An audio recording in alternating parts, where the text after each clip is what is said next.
Okay, I think I'm ready. I don't know.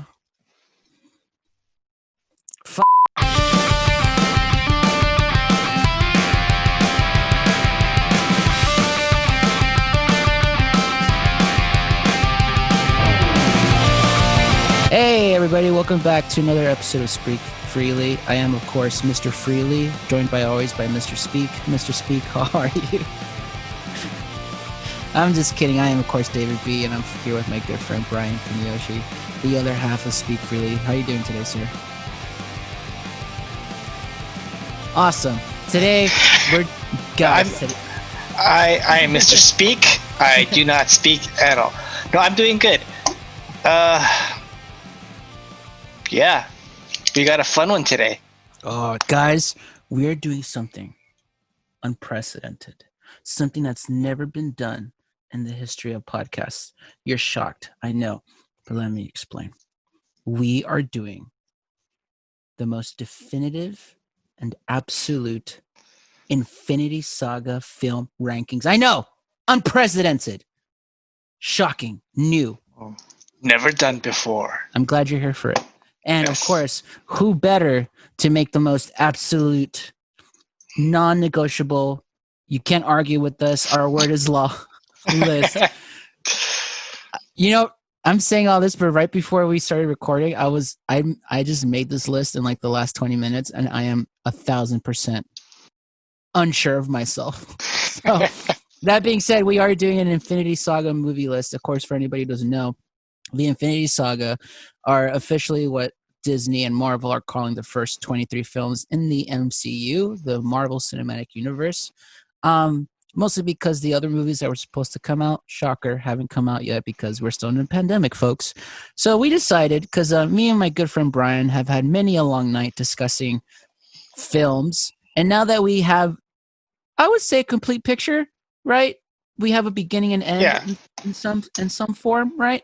In terms of the Infinity Saga list, we have decided to make a list for ourselves. So the way we're going to break it down is we legit listed all 23 films, and we're going to quickly just go over 23 through 14. Over the next course of 23 hours. Yeah, an hour each film. We're going to explain to you why in detail with PowerPoint presentation. No, yes. We're going to quickly just go back and forth. My 23, his 23, my 22, his 22. If there's anything that particularly stands out to us, we might discuss it, we might not, but the bulk of our discussion is going to be our top 13. Why 13, you may be asking? Because we felt like it. Because we crazy. We crazy, Holmes. Yes. We loco, vato. Yes. It's because Brian suggested it, and I just thought it was a fun number. Yeah, I just like 13. I don't know. Yeah. Such a cool hipster number, right? Because it's a bad luck number. Exactly. So this is. Let's just get into it. Yeah. Can I say first though? It's appropriate. I think that we are both drinking a little beer. Yeah, not a sponsor, but right. I am drinking Shiner Bock, which is a Texas staple, as we would say, and it's delicious. I haven't had Shiner Bock in a long time. I haven't had beer in a very long time. I've been trying to wane off the stuff because I'm trying to lose some itches around the old the waistline.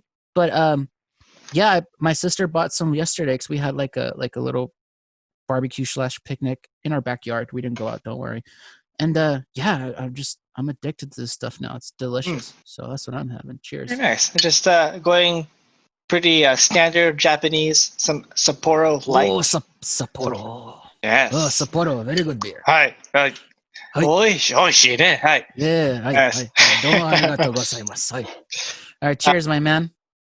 Cheers. And at home, what I wanted to do was shout out to my cousin. He made me this, what do you call it? A wrestling ring? A boxing ring? It's a wrestling ring, but it's, why is the word escaping me? Where you put your drinks on top of... Oh, coaster? Coaster, thank you. I'm drunk already, obviously. Yes, Wow, but he made me. Alpha One. So that's how you know, everybody. Brian's a cheap date. Just this is out there Yeah, now. It's out there. just so you know. But hey, it's a wrestling ring because huge wrestling fan for most of my life. You know, WWE was religion to me. But it's a neat little wrestling ring with a beer. That is awesome. Go. That is so cool. Yes. If real quick tangent, if WWE is a religion, would it be Scientology? Yes. Yes, Right? I feel like it would be, right? The more money you put into it, Yeah, the more the higher ridiculous up it gets. you go. Yes. Yeah, and as all of us WWE fans know, WWE storylines right now are. Eh, Speaking of which, again, quick tangent. AEW though, yes. very good. Also, NXT, very good too. If you haven't been Still. keeping up, yeah, they're both. That's where I get my Okay. wrestling. I recently legit. I know this is a tangent. We're talking about MCU. We'll get there. Don't worry, folks. All right. I saw the latest pay-per-view. Last Saturday. God, what was it called? I think it was Double or Nothing is what it was called because it's supposed to be at Las Vegas. Yeah, Double or Nothing. Really great show. Really fun pay-per-view. Really quick paced. Nothing felt like filler. Everything felt like it had a purpose. It had a really great gimmicky match called the Stadium Stampede match, where it's basically a Jericho's faction, Inner Circle versus the Elite, which is the Young Bucks, Kenny Omega, Hangman, and Broken Matt Hardy. And it was actually a very funny. Whoa, hold on. Broken Matt Hardy is part of Chris you didn't know Jericho's that? faction? No. Broken Matt Hardy is an AEW officially, Right. but he teamed up with the Elite. Against Chris Jericho. Yeah, Chris Jericho's faction is called the Inner Circle. So it's Chris Jericho, it's Sammy Hagar, it's two dudes whose name I forget. I'm terrible because I'm just now getting really into it. And I always call him Jack Swagger, but he's not called Jack Swagger in AEW because that's a WWE name. Right. But it's Jack Swagger. Okay. I'm not that big. I used to be a huge mark, and I just kind of lost interest over the years. But now AEW and NXT have kind of like, cause I have friends who still keep up with it. Okay. And they're like adamant, like, dude, you'll remember why you love wrestling if you watch AEW and NXT. And sure enough, I'm like, this is why I like wrestling. It could actually be good and not boring and feel like a waste of time, like WWE does. Anyways, let's just now. If you are still watching or still listening, if you're miraculously still here, I'm gonna let Brian start us off with his bottom of the bottom, lowest of the low, number 23. Number 23. Okay, I just want to say I am not happy with this list. Neither am I. Yes. Great. All right. It is what it is. It is what it is. Number 23. I put this here because I just don't remember much of it. It's the Incredible Hulk. Ooh. All right. Yes.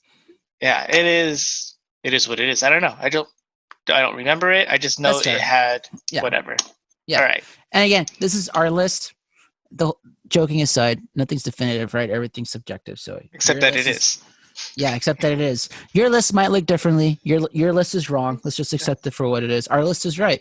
Yeah. Especially my list, because I put it number 23, Iron Man 3. Fight me. Ooh. Fight me. I do not like that film. I legitimately do not like that film. Hey, so I know we're supposed to go through like 23 through Here we go. 15, Here we go. Like really quick. But let me just say really quick about Iron Man 3. Oh god.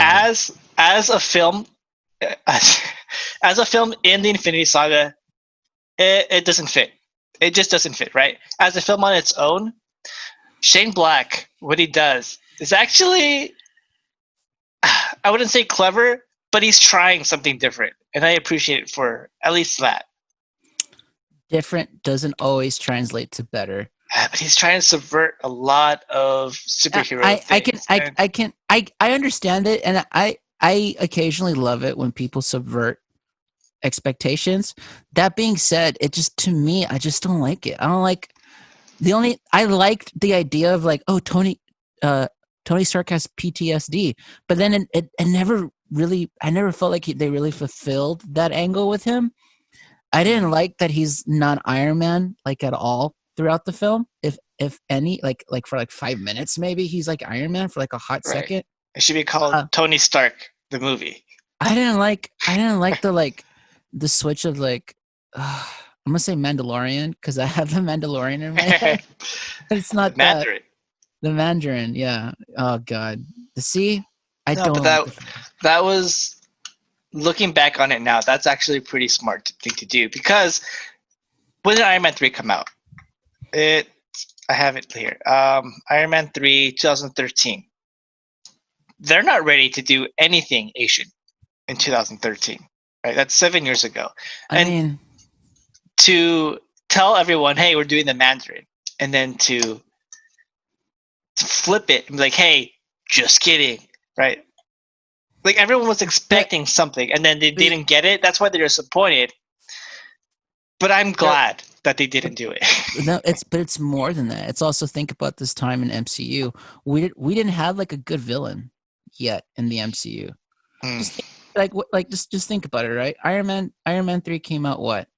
2013. I just 2013, said right? that if you were listening. Yeah. I wasn't because I was falling asleep. Right? Iron Man, Incredible Hulk, Iron Man 2, Thor, Captain America, Marvel's Avengers, right?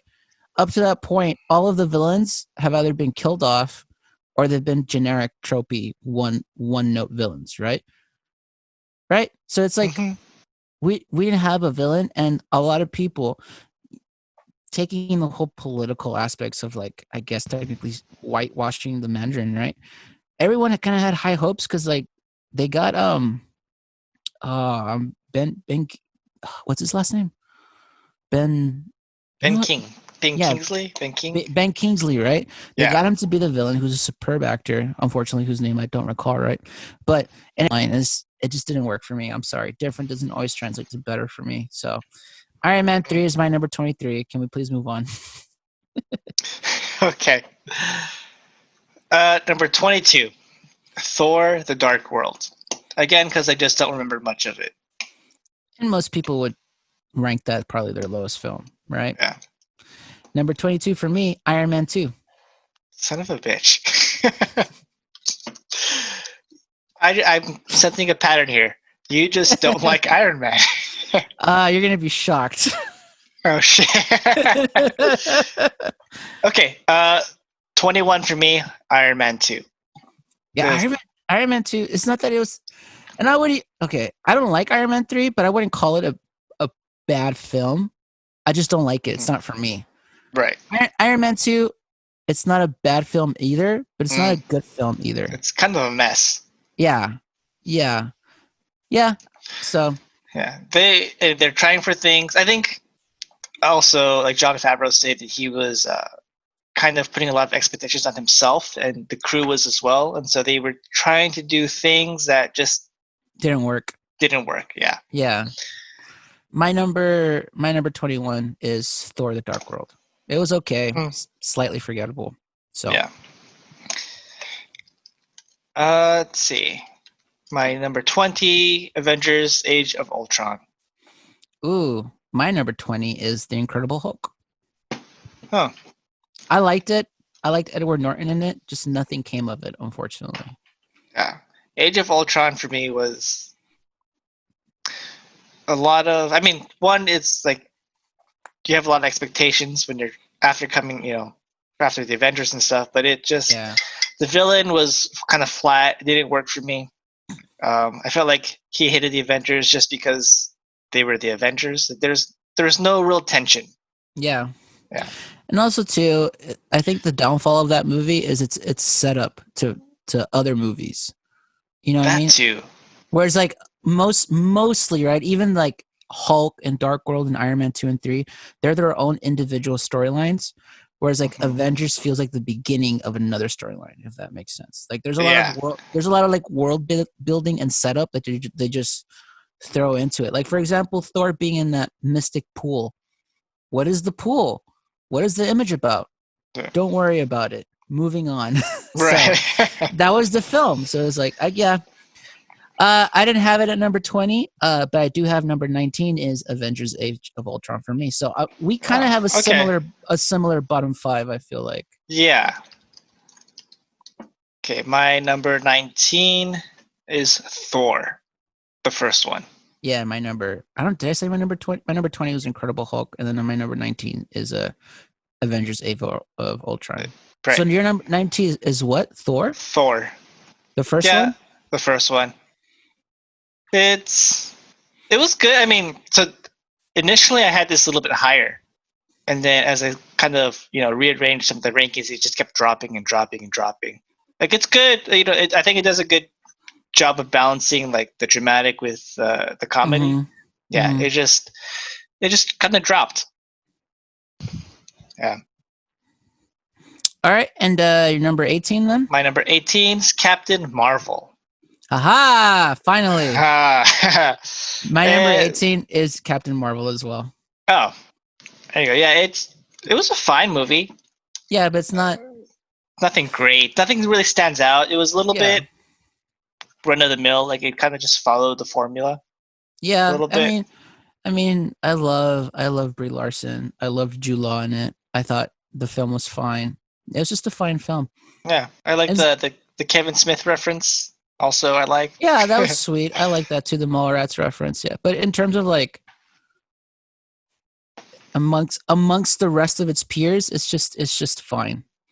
Yeah, It's I not think great. It's also not awful. no. I think also coming off the heels of like Wonder Woman, right? Because that was. That was exactly my thought too. Because at that time we had the first female led superhero movie, and we had the first female led MCU movie, right? But Wonder Yeah. Woman, in my opinion, Wonder Woman is light years ahead of Captain Marvel. Wonder Oh Woman yeah. is such a great fucking film. Dude, just the No Man's Land scene Oh man, and how they get that whole sequence. and they get the essence of what Wonder Woman is, and that she loves deeply, which in that film Mhm. does that perfectly. Like she literally loves life and people, and it's a great film. I love it, Yeah. and I'm a Well, huge we'll have to talk about that some other time. yeah. This is MCU. What are we MC, doing? what are you? Hey. Ah, oh God! All right, All right. your number 17. 17. Iron Man 3. Ooh, Ooh, so okay. all the things I said, it kind of just it's not a super great film in terms of like where it fits in the saga, but I think on its own, it does things that I can appreciate. So I just changed my number 7, my number 17, and Okay. I feel right about this because it actually feels okay. My number 17 is Spider-Man: Homecoming. Oh, you son of a bitch. Okay. I like the film. It's not is amongst the MCU films and amongst other Spider-Man films for me personally, right? Including like Raimi's Spider-Man and like well, we don't talk about Mark Webb's Spider-Man. yeah, we don't talk about those. They don't exist in my world. But like yeah, it's a fine film. It's another thing. It's a fine film. It has its moments. I love Michael Keaton in it, but in terms of it being like a true Spider-Man film, for me personally, it's like it's almost there. If that makes sense. Yeah, For no, me, it's really difficult to live up to Sam Raimi's Spider-Man.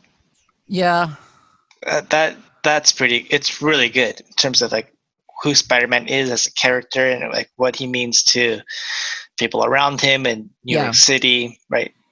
Uh, yeah, yeah, and it really captures a lot of like Peter Parker's struggles. yeah. So again, I know I'm probably gonna get it for putting it so low, maybe, but I It like it. is really low. I like it, and I might literally be like I made a huge mistake later on today, but for right now, squarely. All right, now I'm starting to feel like I did make a huge mistake. Now, now that I'm talking about it, but for right now, it sits at number 17, Spider-Man: All Homecoming. right. Number Don't judge six. me. This is a judge-free Oh, zone. this is full of judgment right now. I wasn't judging you up until this point. I just gotta say. Whatever. All right, you made a huge mistake. We are no longer friends after this. Finally. I mean, what? No. All right, number 16, Doctor Strange. Mm, Another one that was originally higher up on my list and then just kept falling as I kind of adjusted, mm, where everything kind of fit. mm. Number 16 for me is Thor. Oh, okay. I remember really liking like, because in the comic books, Thor has like really weird speech, and they did it Yes. in a way that worked for that film. I also like that film, the villain in the film is Thor's own ego and selfishness. And Hmm. it's not until he's able to overcome that he finally becomes the hero that he needs to be. And I kind of like that storyline where it's like, oh, it's like, yeah, sometimes we are our own greatest enemy. Like, obviously, it's like me as a musician, right? I'm super critical of myself consistently. So I Mm. really related to his hero's journey in that film. And also, too, it just has good moments where he's like at the diner and he drinks coffee and he throws the mug on the floor. Bring me another. Yeah, and he keeps getting like run over by Natalie Portman in the car. Hmm. Yeah, yeah, I like that film. I like it. Yeah, it's good. I don't know. It didn't really rank all that high in terms of like where it fit and Yeah, on my list. So and like I said, we're gonna have different lists, and of course you're wrong and I'm right. So all moving right. on. I feel like you're kind of wrong about Spider-Man: Homecoming, but Uh, number maybe. 15. Number 15 for me is uh, Avengers, the first Avengers. Ooh, At number 15, and I feel really bad about putting it at number 15 because historically it's impactful for like what it did, what kind of ideas Kevin Feige had for Avengers and how he made it all come together. yeah, And Joss Whedon did a really good job in terms of like really mixing in all the different styles, because you got Iron Man, you got Thor and Captain America, all different styles of film coming into one, and they still felt like they had their own voice, mm-hmm. and Joss Whedon did a really good job of like just kind of mixing and combining everything to fit together. And it just, I don't know, in terms of rewatchability, it just didn't rank all that high for me. I feel that. Yeah. My number 15 is Guardians of the Galaxy, Ooh, volume 1 or volume 2? Volume 1. And it kind of sits squarely in the middle for me. I like it, but the whole movie is just set up to them finally becoming the team. You know what I mean? Right. And it's kind of it's fun, right? It's different for the MCU. It's like it's this ragtag group of individuals have to come together to do like, because they all have one thing in common, and then through that journey they've realized, oh, we work great together, so let's be a team. So I mean, I like it. I'm not saying that I don't like it, but in terms of me, it's not a movie I go back to. I think I might have seen it twice, and I was like, I'm good. I don't need to Mm. see it again. Like, I get it. And nothing really. I mean, other than like the ending with Groot sacrificing himself, and then the quote unquote the dance off and stuff. Nothing. I love that dance off. Yeah, nothing else really stands out for me in terms of the first Guardians. I like it, but not enough to rank it higher for me personally. So number 15 feels right for it. Mm. We're gonna have to revisit this conversation when I get to it on my list. Okay. All right, number 14 for me, Captain America: The First Avenger. Mm. And I feel Mm. bad about putting it this low too, but it's it's a great film. It's really really good in terms of like an origin story. Like it really Mm-hmm. captures the essence of who Steve Rogers is. Mm-hmm. Uh, and it's just I don't know. I don't find myself going back to it all that often. That's fair. My number 14, and we were close with this film, is The Avengers. Oh, okay. It's like everything you said, I echo it completely, but it's not a film I go back to. I just don't go back Yeah, to it. yeah. So, I think. but I also can't ignore the significance of like it's the first real superhero team up Mhm, movie, and it is a yeah. huge accomplishment. We had like, I don't know, like 7 films that set up this one film. So of course it didn't crack my top 13, but it's in the middle too, close in the middle. So I Yeah, don't feel bad for it either. yeah. A lot of people will be angry, I think, that we put Avengers so low. Uh, a lot of people are gonna. Apparently, you're really angry with me putting Spider-Man: Homecoming at number I 17. am. That's just a preview of what you're going to get later.